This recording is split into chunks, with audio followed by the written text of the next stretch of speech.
का बजट प्रस्तुत किया माननीय वित्त मंत्री जी ने।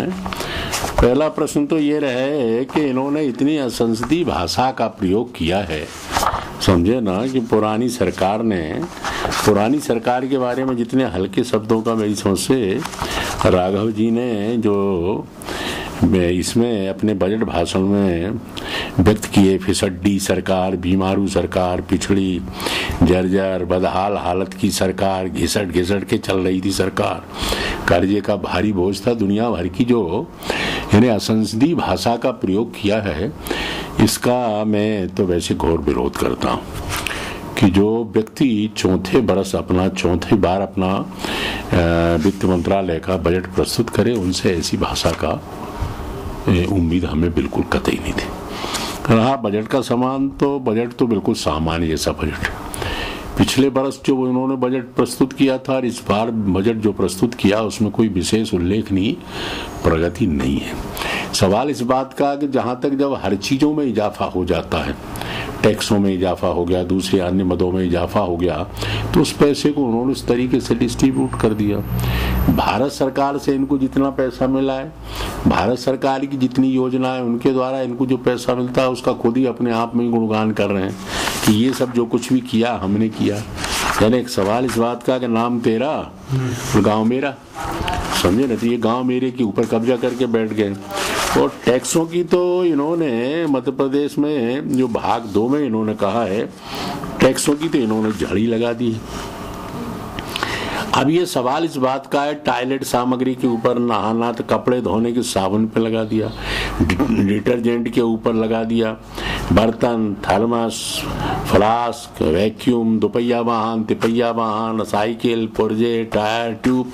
और सवाल इस बात का है कि यानी किराने सामान पे भी लगा दिया। क्या लगा दिया? सुपारी पे लगा दिया, सूखे में पिंड खजूर पे लगा दिया। जो गरीबों का भोजन, गरीब आदमी कभी अपना 1-2 किलो ले आते, अपने बाल बच्चों को थोड़ा सा बांट बूंट करके खाते, तो पिंड खजूर के ऊपर भी टैक्स, वनस्पति घी के ऊपर टैक्स लगा दिया, क्राकरी के ऊपर टैक्स लगा दिया। तो ये तो हर आदमी को कब्बसी वगैरह चाहिए। और इसमें मजा ये है कि इसमें उन्होंने स्पष्ट भी नहीं किया कि कितने करोड़ रुपए की आमदनी हो, यानी इसको उन्होंने छुपा के रखा है। जो इन्होंने थोड़ा सा जो माफ किया है ना, काहे में इसमें जो डीजल के ऊपर इन्होंने माफ किया है, तो वो तो इन्होंने बता दिया कि हमने इतना रिबेट, किसानों को इससे इतना रिबेट मिलेगा।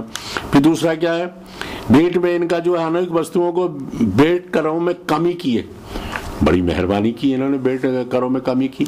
उससे आमदनी कितनी होगी टोटल?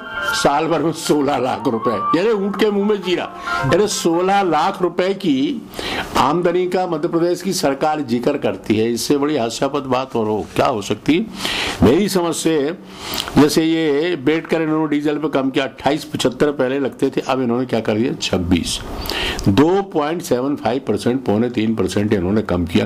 तो इससे कितना सा फर्क पड़ने वाला है किसानों के ऊपर? डीजल जो है अगर इनको करना था तो इसमें कम से कम इनको 8-9% कम करना था, 20% लगा लेते, या राउंड फिगर में कर देते, 25% कर देते, तो 26 लगाया उसके लिए भी।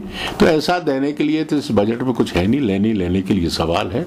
और ये बजट जो उन्होंने प्रस्तुत किया है राघव जी भाई ने, ये सामान्य बजट है, इसकी कोई इनकी विशेष इसमें वो, यानी इनकी जैसे इनकी तारीफ की जाए, इनके तारीख के पुलंदे बांधे जाए, ऐसा कुछ नहीं है इसमें।